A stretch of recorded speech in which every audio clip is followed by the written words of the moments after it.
All right, we're live. Welcome, guys. This is the podcast, episode 4 of the Addicted Fishing Podcast. If you guys haven't subscribed to this, please make sure you hit the subscribe button, and then also leave us a review. We love seeing the reviews and the comments from you guys on there to see how you're liking the podcast. There's been a lot of people listening to it, dude. Absolutely. I can see those the subscriptions when they're coming through the emails and stuff like that. People are joining in the fun. The fun. You will. Yeah. So, It's definitely getting a lot of Facebook love. Yeah. And People want more, so here it is. yeah. And speaking of joining in the fun, we got Mr. Josh Handy here as well. And we got a new guy on our podcast, Mr. Forrest Shields. He's been kind of my partner in crime the last 3 or 4 years and has some Doing what? Springer. Does he know how to fish? I don't know. No.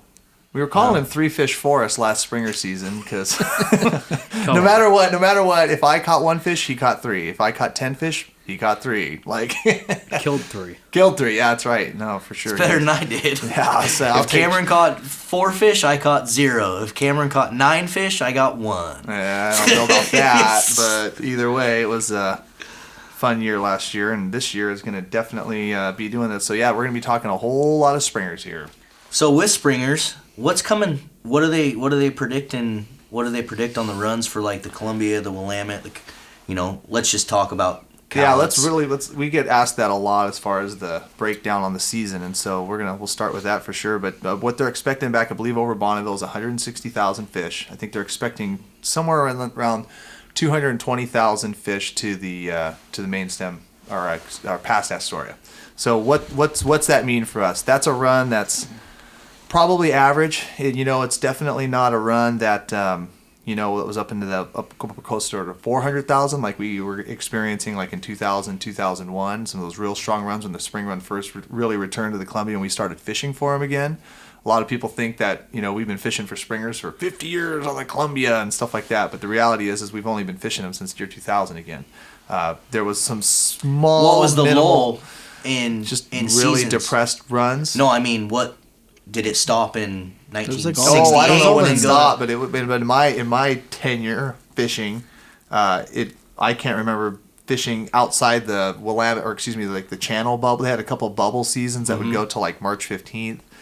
Stuff like that, to where just extremely limited. No main stem fishing except maybe, March 1st through 10th, stuff like that. But there was pretty much not the fishery that we've experienced at all the last 15, 16 years. So when we're getting this run of, 220,000, it sounds, when it compared to our fall numbers, it's nothing. Well, what did we get for springers last year? I think about that. I think we actually had 180 plus, don't hold me to this, but 180,000 plus over Bonneville. The other part of it, too, which is kind of funny about these springers, is that every fish is a springer that crosses Bonneville until June 15th. Or then after June 16th, they're all called summers. Yeah. So there's always those. But, and we have a strong summer prediction, right? Yeah. There's some hatcheries that are starting to come online upriver for the summer chinook runs that are going to be real strong. It's going to provide a lot of main stem opportunity for sure. But that's my favorite. Yeah, just sitting there in the sunlight, waiting plugs to bury. It's good stuff. But either way, so the runs, average size, it's similar to last year. And so what that gave us is that gave us basically a fishery that goes from now until April 6th is when the powers that be figured that we're going to catch what would be 70% of what we should be allowed to catch on this run. And what they do is they say, okay, here's what you're allowed to catch, or this is what you're allowed to impact, this is what you're allowed to catch, but we're only going to give you 70% of that until escapement is met over Bonneville. So basically, until those fish, that's why that what's escapement? I can't remember. They do the run update, and then they make sure that prediction of 160,000 fish shows. And so we only get to fish to 70% of that until they think that the indicators are strong enough to show, and then we go fishing for the rest. And so usually, like in the previous years, a lot of times they say it's April 6th, but then usually they'll be like, oh, we're going to give you till April 8th or 9th. Or what that is so the way the fishery is structured, and so we'll start fishing. There was fish caught in February. There was fish caught for the sportsman show. But the bottom line is up until about March 5th, March 10th, there's, maybe 5-10 fish caught on the river a day. Not very many. As it gets closer to that March 20th to March 25th, March 30th, that number gets exponentially bigger to where they're catching 100 fish a day. And then when it gets to that close stuff to where it's April 1st through 6th, it's like 1,000 fish a day. And that's how fast that run builds. And so that's why when it comes to like guiding and it comes to fishing, like, or taking vacation or anything like that, you really want to focus on those last 7 days of the season. Theoretically, the way the run's going, the best day of fishing should be on April 6th. Do you ever see it close early? Yes. Oh, absolutely. Last year, there was the NSIA Spring Chinook Derby on April 9th, and it was on a Saturday, and that was what was the projected, that was how long the fishery was supposed to go to. Well, guess what? They had the compact meeting before that, and they go, man, we can't even afford to give another day because, like you said, towards the end of the run, we're catching 1,000 fish a day, which means we're impacting a lot of wild. We're handling a lot of fish. That means ultimately there is some sport mortality impact too. So they figured that we couldn't even get allowed that one last day, and they closed it down. That's why you and I had to go camp on a spot and fish and get 4th place in a tournament by catching one springer out of like 72 boats. Yeah. That's the way it goes. But so they, like I said, that's the way the fishery's structured. Those fish, they trickle in, they build, and then all of a sudden the whole mass of them shows up. So if you're, like I said, you're one of those guys looking to take days off, you're one of those guys looking to take vacation, look at those last few days of the season. It's really, really important. But also realize it could close.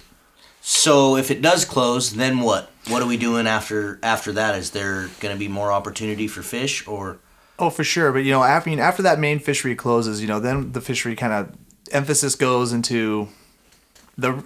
Can I talk about the river names? Yeah, I mean, okay. we got to say the emphasis goes to the Willamette, Cowlitz, and then any of the other Southwest Washington rivers that could be getting springers. Drano, and stuff like that. So usually, generally, when that fishery closes in the Columbia, the real viable fisheries, can be in some of those lower tribs, but mainly the Willamette. And you're kind of in a 2-week hold between like April 7th and maybe the 20th and 25th of April while you're waiting for that big push of fish that entered the lower river and hopefully got whacked in the first week by us, and you're waiting for them to charge over the dam. And what's really nice about when you start to head upriver into some of those upriver fisheries, wind and Drano and whatnot, you wait for that dam count. You wait for that dam count to get strong. Yes, there's guys that catch them up there when there's only 100 fish going over the Bonneville Dam a day. Yeah. It's just kind of like the guys that are down here fishing in February. There's always a few fish, around. So with this super high water, do you think are the fish going to wait to go over the dam? So are we going to be waiting longer to see those fish going over the dam? So we'll still get our 70% buffer, and what will happen is, and my prediction, just going off of like what's happened in other traditionally high water years, is you will have very slim pickings until March 25th, March 30th, somewhere in there. And then you'll start to see some fish, but then people go into freak out mode because that high water, that colder water will push those fish off. You'll hear it talked about from the departments, oh yeah, there's cold water, it might be stalling the fish. Freak out mode, maybe we don't catch our fish because, like I said, our whole season is predicated on maybe those 6 or 7 days where we catch 1,000 fish a day on the river. Mm-hmm. Well, guess what? If everything's 3 or 4 days behind and we don't start really hammering them until the 3rd or 4th or 5th, well, guess what? That would allow us even have extra fishing days within that 70% that we're allowed to catch before escapement. So there could be extensions earlier in April. And then if not, if they feel, if the states aren't confident in it, they have their compact meetings. They say, you know what, this run's not materializing. Maybe they're getting eaten by some furry little friends of ours downriver or something like that, they might say, okay, April 6th is the day it's going to shut down, and now we're going to wait and see what happens. So once that happens, you wait for dam counts to go up, you start fishing the tribs, and then if the dam counts show strong, they show like they're going to reach that prediction, then they will open days up. Sometimes you'll see those like the first maybe weekend in May. Sometimes they've opened it like May 16th on. There's been those kind of intermittent, and the last 3 years have all really been different. I think one of the years it opened May 16th and ran all the way through summer Chinook season, which starts June 16th. And then on May 16th, you never even fish for springers. You say, oh, you dog. You dirty dog. Put you out there, didn't dirty you? Dog. We'll tell it to our listeners. No, I love it on May 16th when it's closed for salmon. What are we doing, Forrest? Killing a bunch of summer steelhead. No, we're not. They're not summer. They're kokanee or something. Spring steelhead. Right? You're catching a couple of them. You're not killing a bunch. You're right. We're not killing a bunch. Good boy. well, you say what you want, but the last 3 years, you're right. We didn't kill a bunch. Yeah, I was gonna say last year. We got a little something though this year that's gonna help us, and that's that high water. That high water really does. It benefits a lot of the guys that will think outside of that 20-foot deep, 30-foot, 40-foot deep, and they'll start treating that Columbia like a small river, start fishing points and stuff. And with steelhead, as you know, with high water, they really like to crowd the banks. And when you get those situations, you're right. Is there as many fish in the river in May as there is in June and July? Oh, hell no. But the ones that are there are getting more confined into those seam lines, getting more confined to the edges, and it can provide a pretty darn good fishery. So I'm looking very forward to that. Nice. But we'll see what happens. So, back to topic. It's Yeah, going to be... right. You outed me on my summer numbers, steel. I'm so numbers ticked. this year are looking to be about the same. Obviously we all know what's going to be the big deciding factor of whether or not you're catching fish. Oh, I think it's going to Because be... that water's going to be high, Oh, absolutely. for sure. So What are you how gonna- do you change the game? I say, what are you going to be doing in high water, I mean, Mr. Handy? I'm gonna be plugging, no doubt. What's your favorite plugs? I run mags all day. Don't run anything else. Nope. How many never. people have fishing in your boat? All of them. 6. You never change it up? 5 rods. No, I usually just fish mags. I'm not a big quick fish guy. Never have been. You not know how to tune them or something? I don't know. I don't know what it is. Dude, I don't know, I'm just I've a believer seen in mags. Killer fish just destroy mags. I've seen it. Yeah. I've seen it the opposite way too. But I have you better both. be mixing it Yeah, up. I have You both. better not be running all mags because there's been some days that killer fish really dominate. There's been days though too where I sit right next to a guy with killer fish or quick fish or whatever, and we're both catching fish. So Do you usually run them in fast or slow water, or both? both. I haven't had issues like people that say that you got to be, running them in faster water or whatever. I've been So on the, are you I've been flatlining on the them? inside seam. No, I'm running them on lid. That was last year though, so this year's gonna be totally different. So we're gonna have more water. I was gonna say last year. I've been on the inside seam and catching last fish year on I had mags. like 3 or 4 days in the lower river flatlining. That's all I used was mags. Couldn't Yeah. get hit on a killer fish. How deep of water were you in? 5 feet. Oh, okay. Last year? Oh, was that when we were all stuck at the old Springer convention and you guys were dropping pictures to us, you and Johnny Hollis? No, that was after. Oh, gosh. No, he that was trolling when he was doing that. Yeah. Was he? Oh, Yeah, I was okay. trolling. Gotcha. Because I remember, because I left the Springer convention and went out That's there. right, you did. Forrest had sent That's pictures, so I right. bailed out and went Springer fishing. Well, I was like, I'm out. Peace. Yeah. Yeah. So even with that said, this weekend you still want to go shed hunting. You're not even going to try to go Springer fishing. No, I don't. It's not worth it to me. If there's any steelhead river in shape, I'm going steelhead fishing. Oh yeah, for sure. But if they blow out, I'm gonna go do something different. All right. So with there being high water, Cameron, are you still gonna be trolling as much, or just on those incomings? Yeah, what you just said there. I mean, here's the thing. I'd love to be. Oh yeah, I'm gonna do this and do.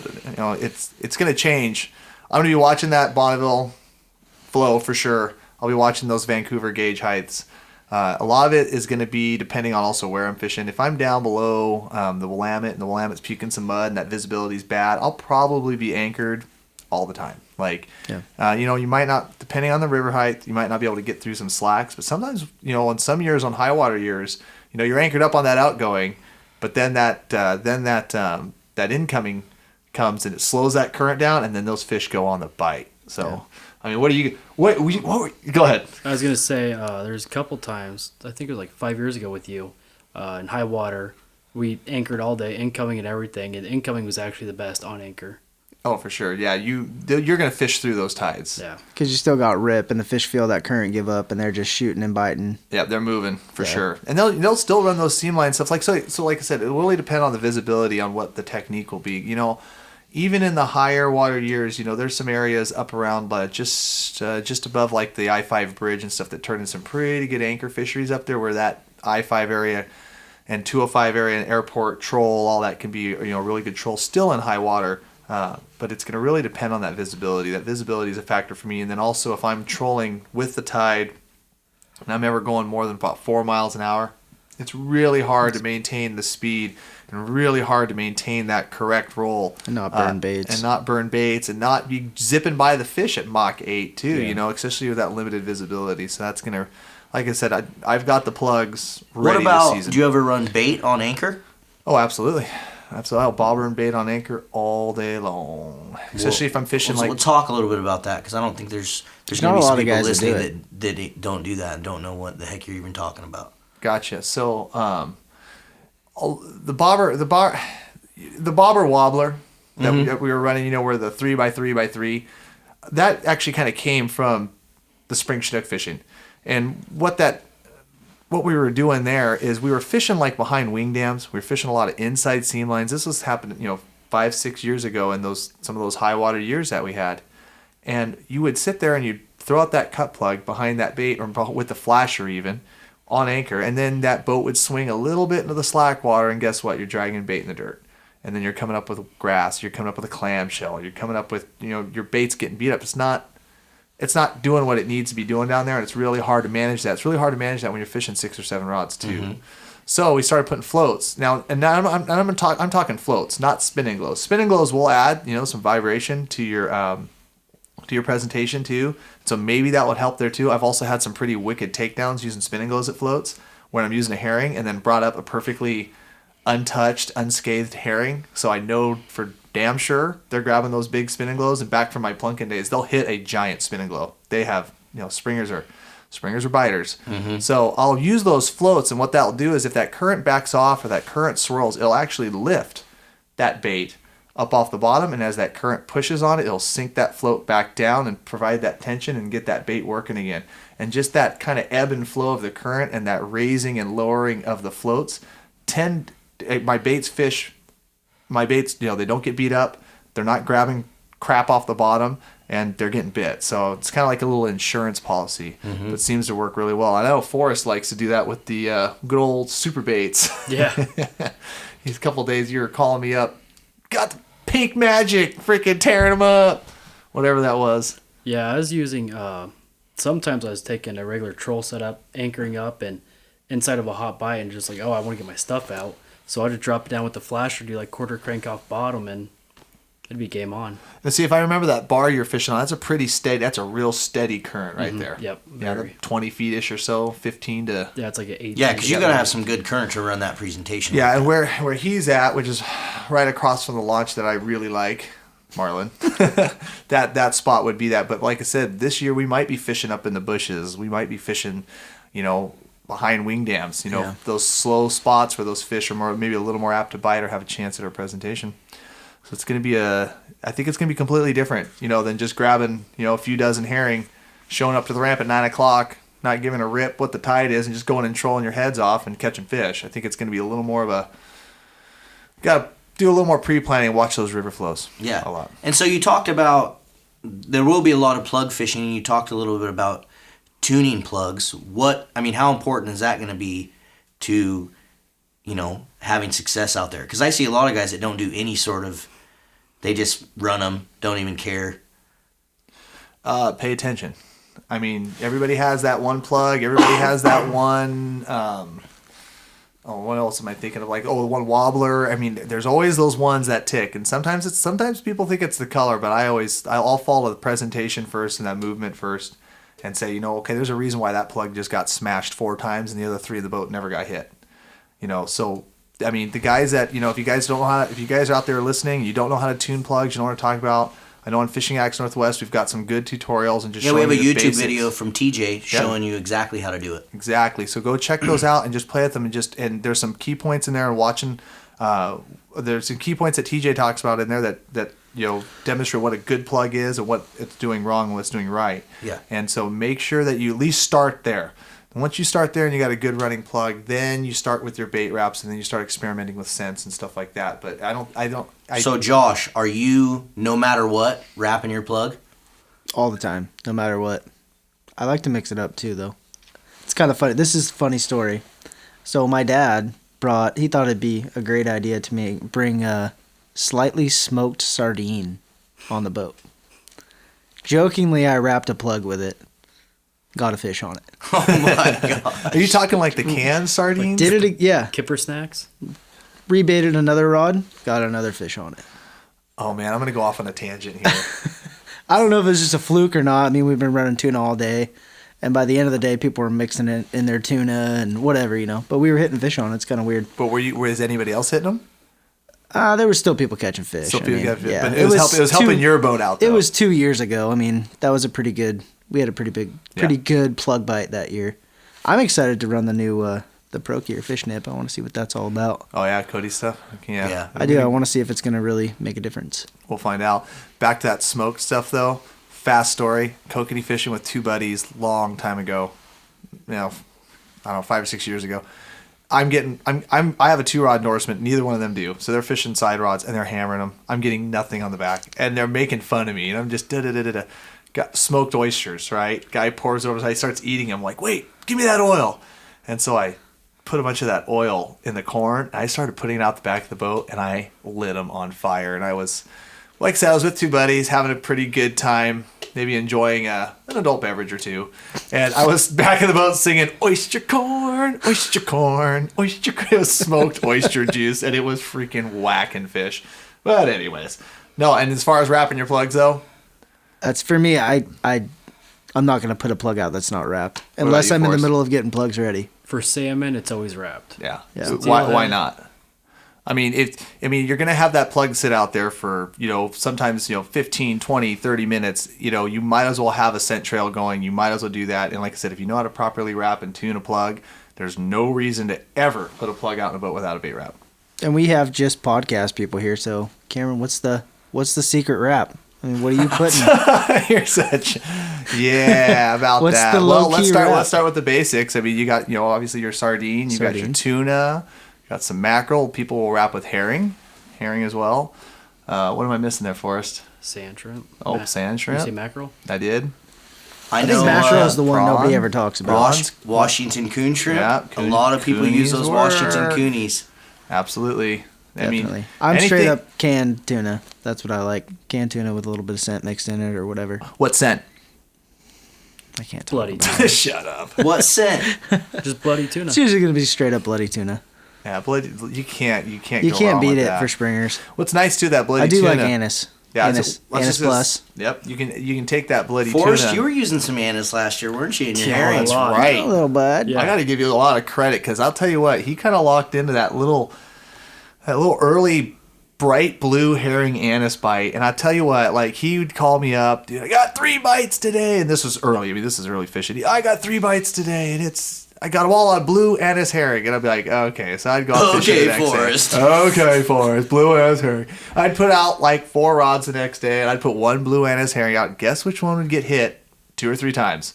But being a slow learner like I am, I'd go out the next day and put that 1 blue anise herring out, and guess which one would get bit again. And I mean, it was like that for what? So they wanted anise. Weeks. Oh, That's did. kind of crazy because I was putting anise in a lot of my brines too. Yeah, anise Yeah. really they keyed on that last year. And I would say, And so are you using the Procure the pure anise, or are you using the anise plus? What are you using? Oh, no, tell this story for me. Well, I was using the jarred anise, the Procure stuff. The pure real dark. Yeah. 100%. Yeah, and he was So and Cameron one day is like, hey, why don't you make some herring at my house? All right, whatever. I'm like, you have any anise? I ran out. I'm like, yeah, I'll bring some over. Brought some over. I did a jar and put like half a bottle in there. I know he's like how did I'm like he's like yeah he's like I'm out of the anise oil. I'm like, I've had like the same 3 bottles like of a anise year. oil for like years. How are you out of anise oil? And so I'm like, go ahead and make some herring, dude. And so I'm watching him, and then he's like, I'm like, what are you doing? I'm like, I couldn't even breathe in the garage. Is that how you were making them? Yeah, Like, I went through like dude. 8 bottles in the month of like March. Those bottles ain't cheap. They're like $20. Yeah. so you were dumping like half a bottle in. He's like, dude, you only need 3 drops. I'm like, oh, all right. Dude, that's like a $20 And so then bag of herring. when you changed to 3 disgusting. drops, But did yeah, it keep in mind when we were all, just as good? It still worked just but good. keep in mind though too, when we were at the Springer convention and we're all sitting in there talking, and Forrest is like, yep, just hook number 3. Yep, hook number 4, hook number 7, and it's like March 5th, and we're just like, I got a fish that day. I saw you that day. Yeah, there Did was. you? Yeah. I got one and lost one that day. It was. Oh, you only got one and Yeah, lost I only one? got you didn't one hook last one. 7 He like hooked Mr. 7. Shields Forrest got 7, you were with bud. your with dad that day. Where nuclear were you at? anise. Where were you at, dude? He hooked 7. I thought he was 3 fish Forrest. What happened to Not that day. That was last. we didn't Cameron wasn't on the river. We didn't kill 7. Or, yeah, we didn't kill it. Oh, it's rock bite, snag bite.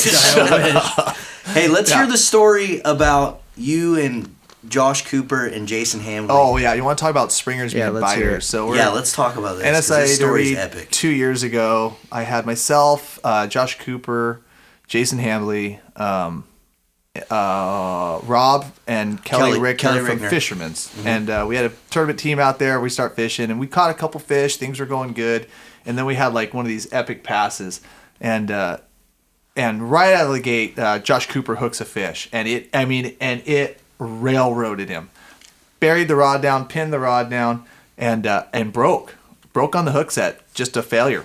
Couldn't believe it. Damn it! Just a failure. No, it was Cameron Black. I didn't touch the rod, me, and I don't remember. Was it your leader I type? don't remember if it was or not. Yeah. So just Hamley's watching. Let's ask him. Well, Jason, Hamley will shave in there. Was it Cameron's leader? Anyway, so Just we like Cameron's fish neck. breaks, and it fish breaks, and we're like, damn it. So he brings in his rod, and then like 5 seconds later, I get a fish, and I reel it in, bloop, in the net. Cool. We spin back around and we go fishing again. Back towards the other way. Where No, you we're broke still the one going off. downstream. Same pass. So we're probably 200 yard now where we had originally hooked that fish. And anyways, so Josh gets another leader, puts it back down. I mean, he puts it back down, takes his hands off it. I mean, it was a very short time, and bingo, he hits another fish. And this is, I mean, it's a freight train, fish on, rods in this time. You know, we were trying to hang like smaller springers. Like we just keep trolling right through it. We're tournament fishing. We want more biters. And anyways, Josh finally gets it in and nets it. It's a nice fish. It ended up being like the second largest one that day. And throws it in the bottom of the boat, and commotion's kind of going on. Josh starts screaming, "That's my hook! That's my hook!" And I'm like, "Well, yeah, of course it's just your hook, you dumbass. I just freaking netted it off your leader." And he's like, "No, that's my hook." And I'm like, "Come on." And so finally, and I'm not even thinking. And well, how that fish broke is it actually broke between the two hooks on my leader. I was using two 3/0 Gamakatsu Big Rivers, and sure enough, the line broke. What's that? Shut up. Anyways, no, they were not barbed. Anyways, and sure as shit, Josh pulls up that freaking hook. He goes, finally, he gets my attention. He like walks up to me, he's like, "This is my hook. This is my." I'm like, oh my gosh. That fish bit him up on the top of the run. We caught a fish, reset, dropped in, went 200 yards, and he banged that fish again. So don't freaking tell me. And it was 100% his fish, and he was a biter, and I mean, that was pretty epic. And it was a good day to have that happen. Yeah, I remember that day. I think you killed 5, and I went 0 for 7. I remember that you and Fred out there. Yeah. I mean, it was great. Embarrassing. I was watching your rods go down left and right. You guys only had 2 rods, and we were pacing each other on the troll. And I just be like, "He's on a oh, he's gone. Yeah. Oh, there's that. Oh, that one hurt. Oh, might have been a double. Ooh." Yeah, that was bad. At least you got takedowns, dude. I had a day like 2 years ago. I mean, it's like buoy 10. It's like one of the openers, and it's like I'm seeing nets left, right. Oh, there's a fish. There's a fish. I didn't touch a fish. That I was sick. I was so mad. I don't even know what I did. Fresh bait? It was bait from the day before. Ooh. Oh my gosh! I was kicking myself. Rookie move. I was kicking myself. I'll reuse bait from the day before. The next day, normally I do, but I always still have fresh. Exactly. Yeah. I always have backup because if I'm out there and I'm starting to watch fish like ding, ding, ding, and I'm like, okay, that's it, freaking done. New fresh batch go. Fresh as best. I was kicking myself. I was mad that day. You think? I blamed it on having rookies in the boat. The other thing too is I've had days like that where I've I'll have days where I just don't run into them, but I'll start even switching out to like prawn, schmear, something. So like what about flasher color? What's your favorite short bus? What are you running? My favorite short bus last year. What was your favorite, Forrest? Oh, you were using those chrome gold UV stuff. No, my best one was a mirror on one side and like a small prism, like a small UV triangle. It was on a short bus, green blade. JT made it. That's right. You had some custom stuff. You're gonna test those again for us this year. That might be our next year. I only have one. I know. You're gonna do a little more testing than just one this year for us. We're gonna see how that works. Yeah, the one I thought would be the best would be the half gold, half silver, then the mirror on the other side. And that one I lost the first day I used it. Mine, so you didn't even know. Twisted Addiction Pink by far, and I got a lot on Sweet Abby as well. See, Sweet Abby is the one. It's like my kryptonite. I don't think not for springers for me. haven't done very good on springers with it. Well, Sweet Abby, I know. Well, buoy 10 was on fire. Lonnie murders him on the electric pole dancer. That's orange. a good one, especially in the I don't channel. understand My that. buddy color uses for a me. pink addicted, and he doesn't matter where it's at. That's the rod that goes off. He swears by it. What's That's- crazy That about pink that? one did work. So good. I, know remember that Casey one day Kelly, you took too. all Yeah, mine. Casey, Yeah. You were like, I need all those ones from you. We'll put it this way. Last year at Buoy 10, when we started using the high contrast stuff, and I was using all the black new and white ones. and chrome, I was really testing them. And I was having luck with them, especially on some of those tougher days. But I will say this, the pink Twisted Addiction never came out of the spread. It always stayed in there. I even posted some pictures, and you'd see all these black and white and chrome stuff, and then look right over there. Yeah, there's the two pink, and those pink Twisted Addictions, I think, are. I like the yellow one. Did too. you Pretty see all those amazing. new stickers and stuff that he's doing? What do you think about those? I don't know. I think there's some. I'd like to see them like if they were like some chrome patterns and. Yeah, some other patterns, some Something other like that, colors yeah. and stuff. Yeah. I'm gonna Yeah, for throw sure. a blanket It doesn't statement pay to out be. there. It doesn't. It doesn't pay to be different. But go ahead. My blanket statement is gonna be that it's either pink or chartreuse. Anything in that scheme. I mean, like deja vu for me. That's always money. Good Pink old deja chartreuse. vu. Chartreuse. You know what's funny about the deja vu? I actually play volleyball with the guy who is named. His name is Vu? Vu.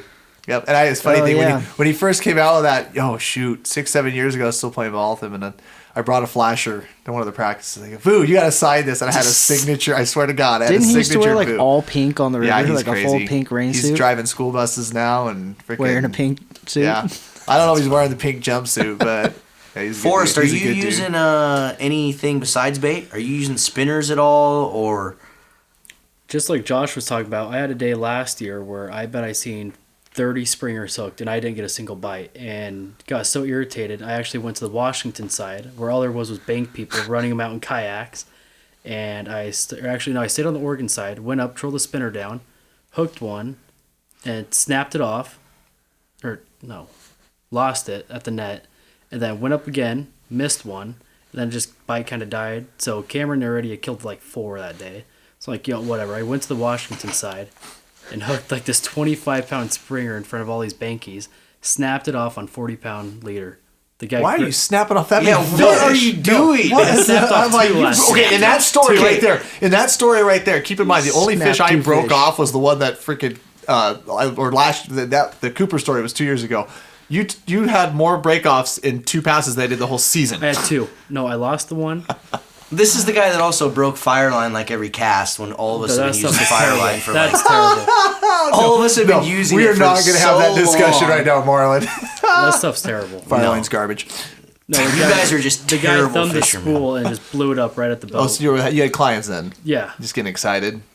You didn't tell him not to do that the second time? Oh, I did, but he seen how big it was and had the net ready, and he grabbed it and Oh, just yeah. yanked. And as cranked soon as that it drag. turned, Why is it in the I thought- spring I when they thought it'd see the blow the fish, rod. they let Oh, it's the like- spring they see the fish, they want to rope it to the boat, but in the fall when they see the fish, They they wanna drop look the at it. rod and they look at it.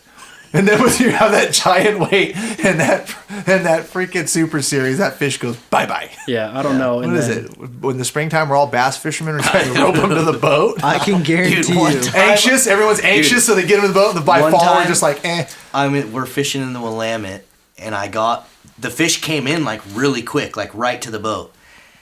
And so I'm like, net him.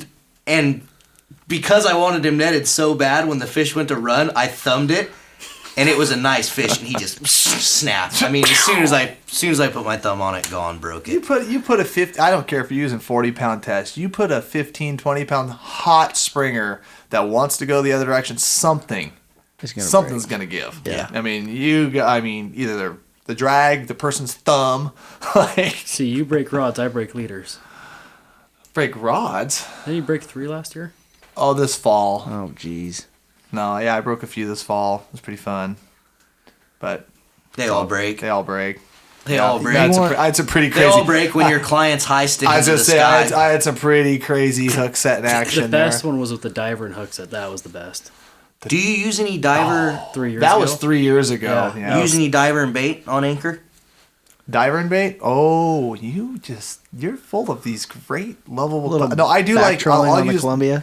No, I'll use those. I love jet divers on anchor. Love them. Back in the old days in 2000 and 2004, Like a lot of the guys that we didn't anchor with lead. We anchored with a lot of the jumbo jet divers. You get the large 50 size, and you'd go in 20 feet of water, and you'd send it back and let it do its thing. And what's really nice about it when you're fishing a lot of rods is I'll sit in that hog line, and and every day you get to that hog line, and there's always that guy has to beat you there. There's always that thing, and he's always off. It's gonna be me and Marlin this year. Whatever, bro. Throw down. Anyways.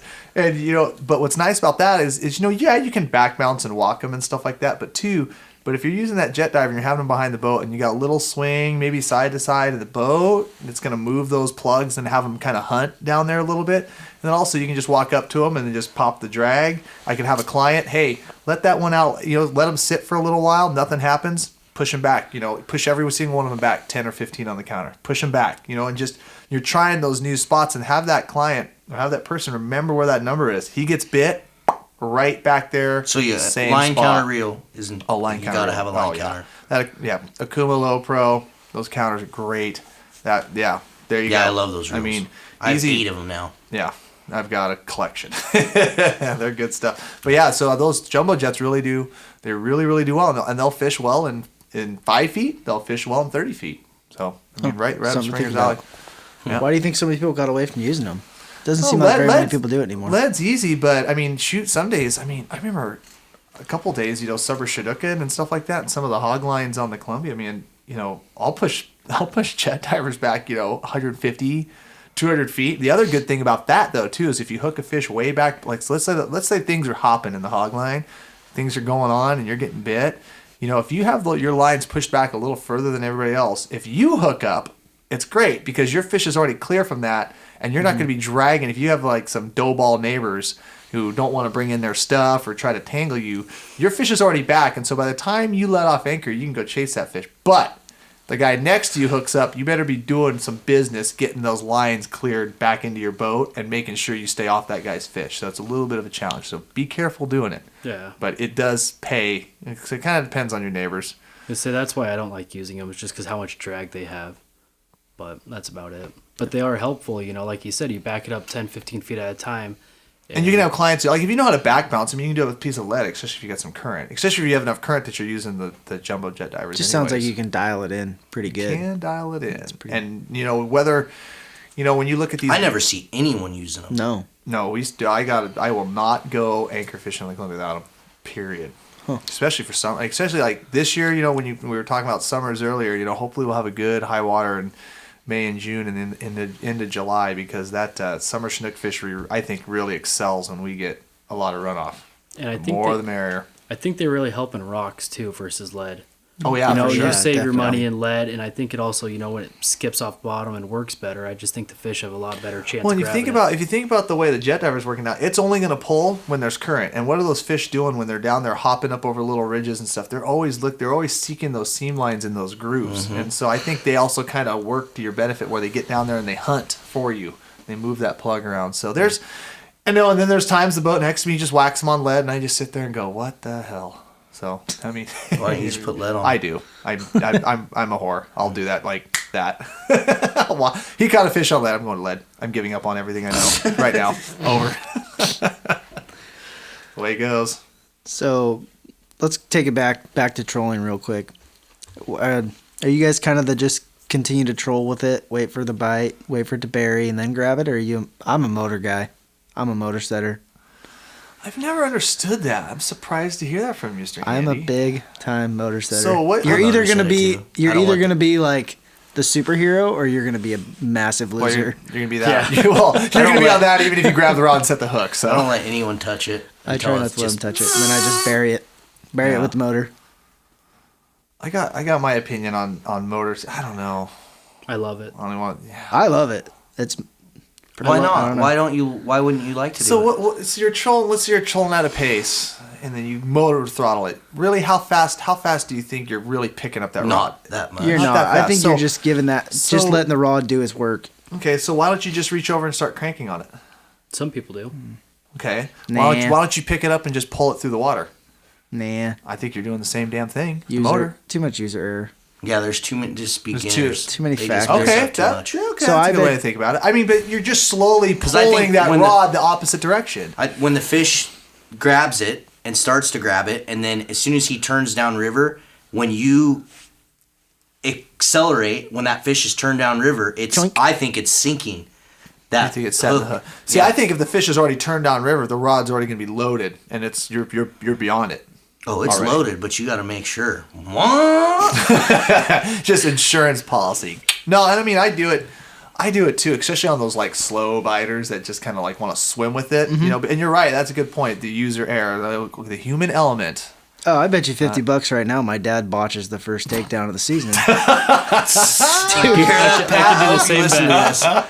There's people that can attest to this because there was a couple people in the boat. But last year we were trolling and we just get this monstrous takedown, right? And there's not even a need to touch the rod or set the hook or anything ever when you're trolling, right? Oh, no. Dude, rips for the sky. I've done that Like before, I thought for sure the fish. We got the fish, but I was just like, I just stopped in awe, like. What are you doing? So you heard the wind and the hook set. I was fishing with Matt's brother Chris one time. We were in the I-5 area, and the same thing, like the same freaking thing. I mean, this is when I was brand new. I hadn't even been fishing that long in a big boat ever. And when I usually went out, it was with Matt and Chris. And the back rod just, I mean, it is a monstrous takedown. Like, you would just line ripping rod in the water. And I picked that thing up and just set it like a sturgeon and snapped the fish like that. Everything. It broke everything. The flasher, everything off. 65-pound line fail.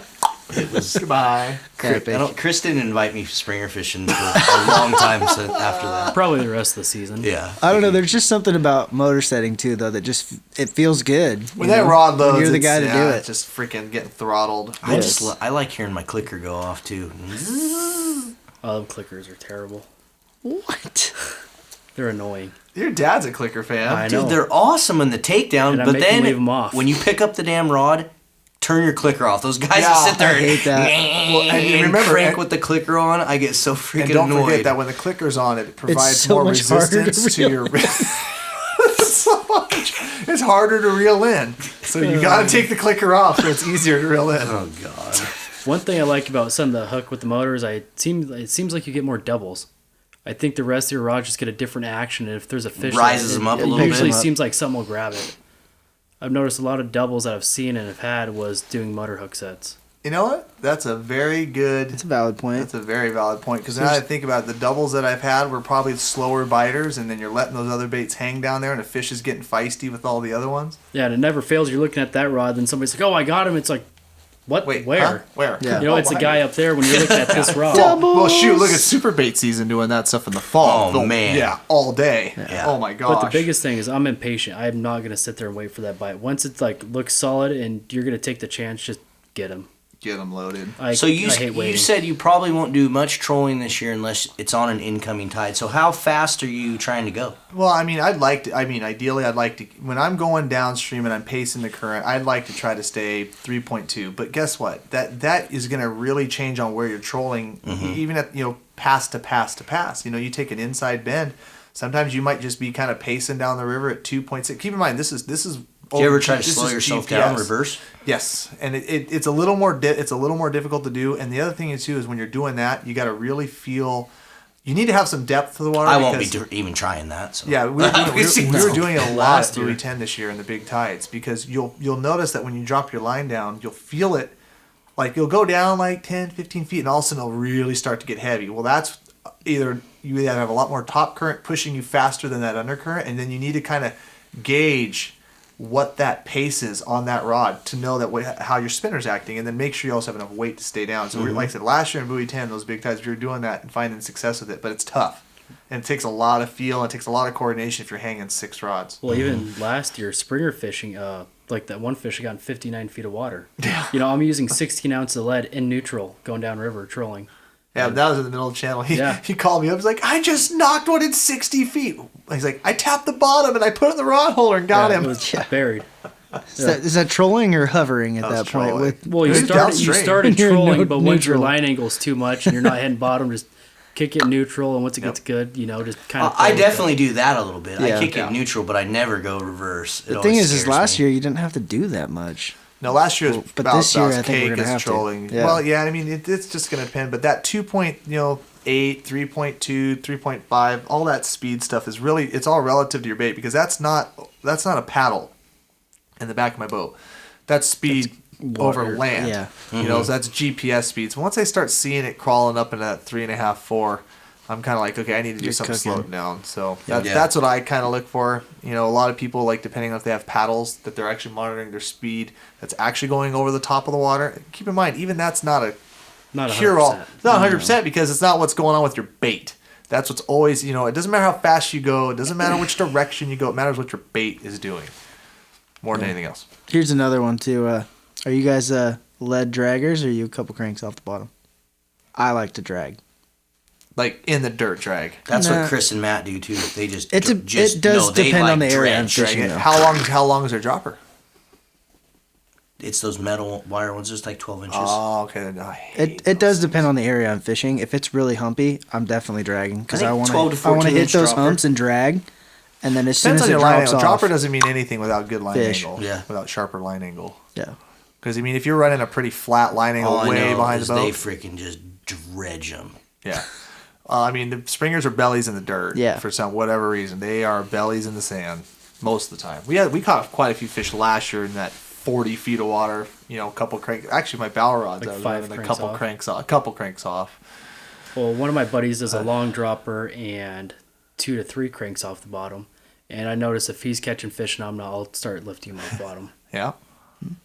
But for sure. I get them tapping. Yeah, you definitely got to watch people around you for sure. See what they're doing. Yeah. Yeah, all the time. Anything. If I'm 25 feet and shallower, I'm on the bottom though. I mean, I'm on the bottom and half a crank up. And generally, what I like to do with my clients. Are you using a dropper? Yeah, I'm using about 12 to 14 inches. What I like. But what I'll tell my guys is, if you see it tap a little bit, let it tap. But if it taps for more than 5 or 10 seconds, it's like really throttling. Just reach over and half crank up, and then. But the other thing is too is, if I'm trolling along, and if I notice one rod's tapping a little bit, I'll just kind of point at that person. But we get into the rhythm, they know, and they'll just kind of crank it up a little bit. If I see a big drop on the finder, I'll tell everyone let down. But if I notice that all the rods are kind of tapping, I'll just speed that engine up a little bit, just lift all the rods. And once you get them all kind of working in unison with all the different weights to spread them out, then you're just waiting for a fish then. Marlin said, you got to pay attention to the people around you. What's funny is how a lot of people don't pay attention to the people around you. Oh my goodness. Just last year, that closing day, we randomly let's just take a flasher off. Took one flasher off. Boom, got a fish. Yeah, and guess what? And we limited in a couple hours. Quick. And there's a lot of people around us, no one catching and fish. A lot of people around you, and a lot of people running flashers. All of them. And not a lot of people putting the puzzle pieces together that we didn't have flashers. You know what? The thing about it, it pays to be different. I swear, before 2006, 7, probably somewhere in there. I can't remember. I still had my old Koffler sled, but we did a flasher. Yeah, exactly. What the hell's a flasher? Guess what? We caught plenty of springers, and so then the guys started using flasher. They were probably being a little different than maybe the whole fleet out there, and so maybe that's why that really caught on. The thing about a flasher too is when they're catching fish. And I mean, what does everybody in the world do when there's a fish on over there? What color flashes? Well, you're watching it, and so guess what? That fish is up on the surface, and you're waiting for the guy to crack her the net job and the whole 9 yards, and you see that little flasher in the midair, and then your client goes, "Well, why don't I have a flasher on?" And then guess what? Guess what? Now everybody's using flashers, but you're right. Some days, especially even at Buoy 10 and some of these, really heavy. Well, and that was a super sunny day. Sunny day. The water was clear, clean. Oh. I never. Well, no. I'll say I very, very rarely run the flasher on my rod out the back, and that's just because I can just cast out my herring behind the boat. Once I get on my client set, I'll just grab my rod, just zoom way behind it. But so, what herring are you using? Green, blue, red, purple. I only want big ones. Monster. Big ones. Purple. I was gonna buy some red purple this label. year, but purple label. Not doing it. Buying green. It ain't gonna be red this year. No. You don't think so? Big reds? Even what about big reds? Unless we just go into a drought all of a sudden. Yeah, I'm waiting. I'm kind of waiting a little bit. I ain't even buying any bait. I'm waiting a little bit. Canned tuna. Yeah, I'm getting some cans of tuna and some fish nip. Fish nip. There you go. Bloody tuna. No, I'll buy bait. The last couple of years have been a red show for me, and some smaller baits as well. other than herring. Done really well So, last few years. But the reds seem to work really good, especially if you're trying to go stealth mode and you're trying to get rid of the flasher and trying to size down the presentation. Like a little whole body red was just murderous the last I was couple going of to years. bring that up. I didn't know he was going to bring that Murderous. up. Or Oh, not. yeah. Little Somebody whole brought body some of red. those on whole my body boat one day. reds. Yep. Bang bang. It was awesome. Especially when they're blue and they're covered in anise. What about some chartreuse dyed herring this year? I think it's going to be money. Might be a chartreuse guy. I don't know. I don't do Last year I did did you do well on really- chartreuse I stuff? didn't get Have a you single- ever done I did well on good on 'em chartreuse? I last got year. one fish on chartreuse. last Seriously? year, and I I fished did them good just the last same. year on them Every day I tried it. when the water was dirtier in the early on. One thing I will do when the water's dirty, instead of going chartreuse, is I'll start doing spinner whole bodies. Just spinner whole body herring, just like you fish a prawn, but just fish with a herring. Put a few beads down your line, herring, and about a that's size 3, 4, just spinner blade in front. Just add some vibration, and I've seen days where that spinner blade on that herring, like that's the only thing you're Especially getting bit high on. water. Oh yeah. So- I mean, haven't done it, especially some of those years back. You know, when the I-5 bridge fishery really freaking went Was to town, good. and then all of a sudden we had a couple of good years, and we had a high water year, and man, we were going down and just fleecing them with those spinner herrings, and then I couldn't get a bite on a cup lug. So I mean, there's times when that vibration you need to ring the dinner bell. Why does a it little feel bit. like that I-5 area just did not happen last year? Because it I don't didn't. know. I don't know if the fish got up there I didn't before fish it up closed there, or so- something. I don't know. Just weird. So Josh, when you do the chartreuse herring, do you scent them at all, or do you do natural? I'm still throwing some anise in there. No, all right. Are you an Cold anise water. 365 day a year guy? I love anise. Yeah. I bet you do. Cameron loves it too. But I am, spray it all over. Oh, you dick! I'm 100% powder dye, not liquid. Yeah, For I sure. did. The I did badass all bait dye powder. chartreuse. Yeah. So let's talk a little That's bit good about, stuff. real quick, before you even get to fishing. Let's talk about all the really cool people that spend like 40 minutes launching their boat when you're trying to get into Oh the, my get into God, I the river. Let's can't- talk about that's the some one- launching, some launching no-nos. I think there should just be a mandatory slap rule for any guide that launches his damn boat in the woodland area and parks it on the freaking dock that's only got room for one person. But it's fun. Put it on. You put No, your tool. kidding. I'd slap you, silly. Yeah, man, get ready. Here comes boat launch etiquette 101. Boat Here we launch go. etiquette 101. Who Turn think- your lights off. If you Oh can. oh my God, turn your If you lights can. off. There's some models out there you can't at night. Just hit the light bar. Yeah. What's that? Shit. Just hit the light Forrest bar. has the sun Solves it attached all. to the top of his truck. Yeah. Yeah, I know. Turn your lights off. Watch out for. Oh man, don't. Oh, If you don't know how to launch by yourself, don't even attempt to launch by yourself. Or don't do it Ask at someone. There's plenty of rush. people around that can help you launch. Most people are pretty friendly about it. Yeah, they Yeah. are. It's Well, those they're- guys that show up at 5 a.m. when everybody's trying to launch and they're by themselves. And it's like, just wait an hour, please. Do me a or favor. they take the dock, and I mean, I understand tying to the dock and bailing out, but I mean, last fall especially, there were some guides going down there, and they were tying to the dock, and I'd be like, it'd still be dark, but you'd be like 10th or 12th boat launch, and there would be guys launching by themselves. These guys are launching, they'd park their boats on the dock, and they're prepping rods. Dude, it's that while they're gone sitting on the dock. catching. Get Gone the- catching guy Shut- chase. That yeah, guy was no. the worst. No, because I was the guy up on the hill yelling at them to freaking move their damn boats and go drop an anchor. I mean, you're in 8 feet of water there. Go drop your anchor off to the side like everybody else, Yeah. and go prep your rods there. Go prep your gear there. I usually Yeah. just go float Yeah, around. I'll go put it on the bank, or I'll go across the river and drop an anchor and It's just like- sit there and relax and don't have to worry about anybody. One of my favorite things about springer fishing, showing up early, Yep. going out, hit the sand, drink some coffee, Exact- prep oh. crap, get ready. Yep. I love BS having with all my the pops. baits ready, sit Yeah. down there and have a cup of coffee in the hand when the client's called. They're down on the Yeah, dock. it's You're like, perfect. game on, ready to go. Yeah, definitely. For sure. There's one person who always beats me that freaking ramp, though. Every day this fall. It's Johnny Hollis. That little sucker, he was beating me down there. Like, I bet he launches at 2 a.m. every day just to do that. Because that guy's just does he's that a all young summer, too, He's a though. young buck. Man, I'm like, man, I pull into the. I'm like, oh, look at there's one guy. Again. I mean, I never got beat down there. I like being first though too. That's It's up and nice. comer, dude. Yeah, that's fun. Well, I'm excited. I'm excited for it. It's time. It's gonna be fun.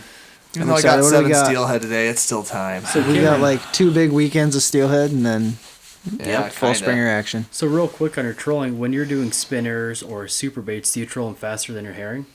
Spinners are super, like in the fall. No, I haven't done much in the spring, honestly. A lot of guys keep asking me that, and last year probably would have been the year to do it when we were banging fish in 50 feet of water.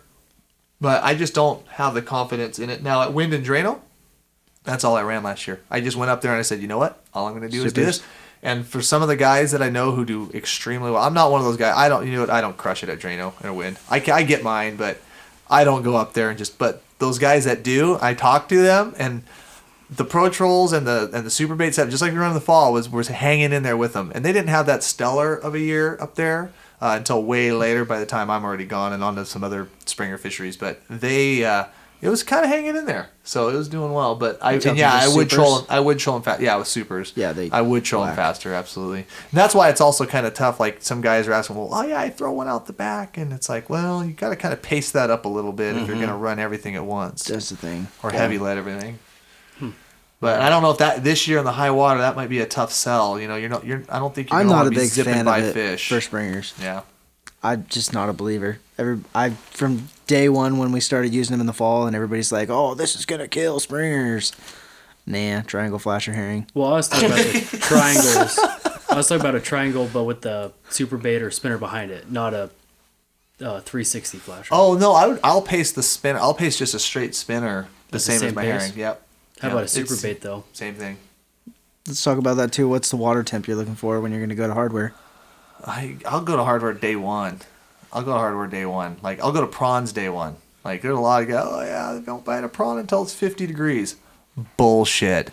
Yeah. No, I've seen it. Yeah. There's days they only bite prawns when it's that low, especially if you're going to do the anchor thing too. So, that I fish Springer was caught on one of the big Washington. That's right. I mean, there was a couple of years ago where there was so many dead smelt. It was like March 15th, March 18th. So many dead smelt floating down the river, and I was not hammering fish. I remember it's this California fishing club. They come up and they do a week every year. Sometimes it's spring. So anyways, it was during that week, and I remember every single day for the 4 days we fished during that, we only caught fish on prawn spinner, and we didn't catch a lot of fish. Nobody did. I mean, we would scratch 2 or 3 a day, just grind it out, and I would never get bit on herring. And I mean and then once those smelt kind of died and disappeared, then you bet by towards the end of the season it was a herring show. But that was cold water. Like I said, the smelt were still in and dying, middle of March. So it's not a water temperature thing. It was being different. Yeah. Sucks all the smelt got eaten this year. That was a great opener from what I heard. Well, do we got any addicts updates? What's going on with addicts? We got anything to talk? Bobbers are going to be in the stores soon, right? Yeah, that's what I hear. Yeah, so we're going to get tarred and feathered and hung. We sold 800 of them in 3 days at the Sportsman Show. Those are coming, guys, though. We got the Addicted floats coming to the stores. Check out the new short bus flashers. You think those high contrast ones are going to work for springers? The high contrast flashers worked really, really well. For the very little bit of that I did last year in the Clearwater and in the Clearwater down at Buoy 10. It worked. They worked. I'll be using them this year. The muddier water. Yeah, I mean, I'll be different. Everyone's gonna run Sweet Abbey, right? Yep. I can't catch fish on Sweet Abbey. I better do something different. No, I will. I'll give them their paces, but I'd like to see how they would work in this kind of water conditions we're gonna have. Cool. We'll see. So yeah, we got that coming. What other little updates do we got? We got that contest going right now. If you guys, that's right. If you guys didn't know about that, go to fishingaddictsnorthwest.com and check out our contest section. We got a pretty cool little ultimate steelhead package that we're giving away. So all you got to do is sign up for our email list and you're entered. Heck yeah, a lot of good prizes there, and I think someone wins a trip to go sit on my raft and not catch anything all day. It'll be next year, so you guys will get it. Probably. I was thinking I'll squeak a summer one in there. I'll squeak a summer. I'm not even drawing. I'm gonna run this contest a long time, give people a lot of opportunity to just string it out a year, aren't you? Keep everybody in suspense, keep everyone in suspense, and I'll promote it all through the whole year. It's gonna be great. People are gonna be so sick of that. I know, I got a buddy. Shut up and draw somebody already. A buddy called me today, and he was like, "Hey, I filled out for that drawing." He's like, "But then I realized it doesn't get drawn until December 31st of next year." Wait, what? Is that what it says? Something like that, right? No, December 31st, 2017. Yeah, this is a big contest, dude. This is I know it's a couple grand worth of stuff, but this is a big. We got to give everyone an opportunity to. We're gonna do post it once a month. Yeah, It's a huge, It's pretty big, contest. yeah. I mean, it's not something that you just give away. You know, we got to give a lot of people opportunity. I mean, in contests in the past that we've done, we've only had 500 to 1,000 people that have entered. I want 10,000 people to enter this. Yeah. You know, I want to give people a chance to really enter the contest. So, the other thing that we should talk about real quick is the thing that just people still don't understand and just do not get. But we do not allow river names in our closed fishing addict group, and it gets really freaking annoying when every day we get in there and we have to delete 30 river names. It's the time of year. Everyone's fishing the trips. Because people just don't understand. And the concept with it is, guys, is the Columbia is huge. The Willamette's huge. These rivers, these big rivers, they can handle the fishing pressure. But these small tributaries that are local, you have all these local people that have spent their whole lives learning these rivers, and they just don't need the influx of thousands of people in one day to the river because someone said that they caught 10 fish today. And a lot of that backlash comes back on addicts because of the fact that it gets posted. Well, you're on there, damned if you do whatever. and you're damned if you don't, because there's two things to that. You know, I went on Northwest Wild Country with Dwayne England just a couple weeks ago and discussed the same thing. He kind of made an example, and he posted like 10 different rivers. Oh, Yeah. and he got lit up every way to Sunday. But guess what? Those rivers that are out there, there's so much information out there. Just search the web. Just search. Do whatever you need to do. They are. But they're not on our platform. But let me just let me finish. But the problem is it's the reporting, and because if I searched, I'm just gonna say a river. If I search the tributary river, and I go online, I can find reports, maps, put-ins, the discussions on all the other forums and all the stuff like that. And all that information, that is okay. And if on addicts we could keep it like, hey, is this section safe to float? We would That's allow fine. it. But the problem is people take it 2 steps too far every single time. Every time. And then what happens is it goes, hey, is this safe to float? And then one guy goes, yeah. And then the other guy goes, oh yeah, I there is. floated it yesterday. I caught 5 fish. Exactly. And then the 50, and keep in mind, we do 1.5 million impressions a week across our social media platforms. Okay, 50,000 people just saw you say, oh, by the way, I caught 5 there yesterday. The float's nice and clean. Well, here's a perfect example. Well, how do you regulate that? So it's either all or nothing. Here's That's a all it perfect is. example that people are watching, whether you think they are or not, right? Man. We post in the group a lot, you know, and most there'll be a few hundred likes on a picture, or, you know, it just depends on what gets posted. But that guy that just posted that story about his kid and the Springer, did you see that? It's got like 1,500 likes. So it goes to show you, people are watching, people are reading, people are observing those groups, whether they are interacting or not. And it's got 1,500 likes, but I bet it's got 40,000 views. That's what I mean. But what I'm saying insane. is, those people are in there and they're watching. So it doesn't do you any good if you go fish your home river tomorrow and you catch 5 fish and then you post the next day telling people you caught 5 fish. And the other problem is too, is, you know, there's a lot of guys that are going on lately and they'll catch a bunch of fish, and then they don't post the river name, but man, we killed them. We were 15 for 40 and blah blah blah blah blah. And guess what? There's guys on those rivers driving up and down those rivers every day, and I've seen these individuals' trucks. There's dudes that can look at sand and go, yep, know where that's at. Yeah, you know, that watercolor. I know exactly the conditions. There are. But guess what? Those cars and those boats, and stuff, they're on those rivers. And even if 10 people, maybe they didn't even take a cast in the line, but if they drove by and saw that, and then they saw your instant gratification report, guess what? You just outed yourself, whether you don't think so or not. And then you're crying when 10 more people show up the next day because one guy saw your vehicle or your boat or your trailer parked on that river. So just take a couple days. Yeah. So take one thing a breather, we try to do, guys, is just control yourself for 10 minutes and just post it in a few days after the fact. Yeah, Game we over. usually No post problems. a week or 2 weeks, sometimes a month. It depends on where we're fishing or what we're doing. Oh, we love high water. Yeah. Generally, Just- high water, I start putting out all the content. Yeah, just mix it up. And Don't we post love the you same guys, thing. and we love people posting. I mean, don't get me wrong. Like that Springer, I was stoked when I mean, That's that guy, such a cool that story. that guy probably put it on there 10 minutes after he got home. Freaking badass. You know what? He didn't show anything.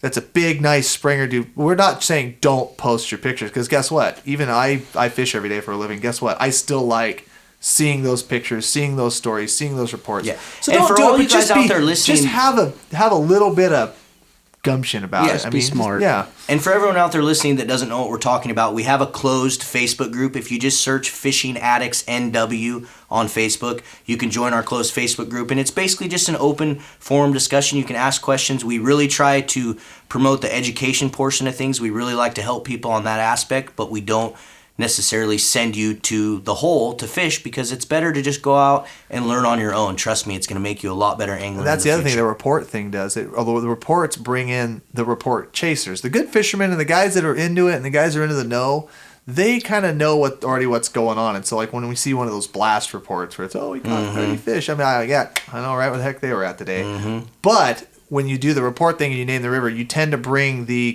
guys that are looking for the instant report, the instant gratification. You're bringing those guys, and those aren't generally, I'll say it, those guys generally aren't the guys that know what's going on too much, and so they're the ones that aren't being courteous on the river. They're the ones, like that kind of stuff. So it's like you're calling them in. Your fault. Exactly. So anyway, guys, let's just any out there listening that are in our group. Also, if you could help us, if you see a river name or you see anything like that, make sure you tag us, because we need to be notified. Sometimes we don't see them all. Yeah, absolutely. And if you are one of those guys that's trying to learn and just totally got put off by that whole conversation, don't be afraid to ask. PM stuff. Ask for a PM. Hey, I'm looking for a little help. I live in this And area. if you got put off by that conversation, I really don't give a shit. Well, I mean, I'm just saying if you're one of those newer anglers that are looking to it, but don't be afraid to ask still and just expect PM or to take it to there. So you're not showing that whole thing. Because maybe, I live in, let's say I live in, I live in Woodland, looking for a couple of guys and some advice for fishing out of the area. I bet you'd get 10 PMs from guys that are around there like, hey, I'd like to do this, I'd like to trade some info. Yeah. I mean, you can piece it together. You can network quick. for sure. Absolutely network. Cool. So, well, aside from that, you guys make sure you check us out on all the different platforms. We got Instagram, Facebook, Snapchat. What else do we got? YouTube. We got a new Instagram page, actually. I'll throw that out there since I'm the Instagram guy. Yeah. Doing a Addicted Landing Nets Instagram page now. Yeah, Addicted Landing Nets. You can also make sure you check out Cameron's page at Gone Catching. That's where you can get a hold of those guys if you want to book either him or Forrest for Springer trips or coho or whatever. You had guaranteed to get 3 fish with Forrest. I didn't tell Guaranteed you. to get 3 springers. Make sure if you only book with bring a Forrest. group of 3 people. You'd be perfect. By the way, there's the no guys natives. that you had on the 27th and the 28th canceled. I didn't tell you that yet. So Forrest is open March 27th and 28th. Yeah, so if you guys are which is looking going for to a be good, some incredible fishing. those are some choice dates, and I forgot to tell you that yesterday. And as much as I don't like to say it, Forrest is a damn good fisherman. So if you guys go out with him, you got a good chance. You got a good chance. It's pretty good for Josh, a I don't 15-year-old. know. He's not that great. Cameron, We'll not a find guy. out on He's tournament day, punk. I'm not a guide. I got nothing to prove. All right, guys. Thanks for listening. Make sure you leave us a review. Make sure you, rate this podcast, and we'll see you on the river. See you guys. See you guys.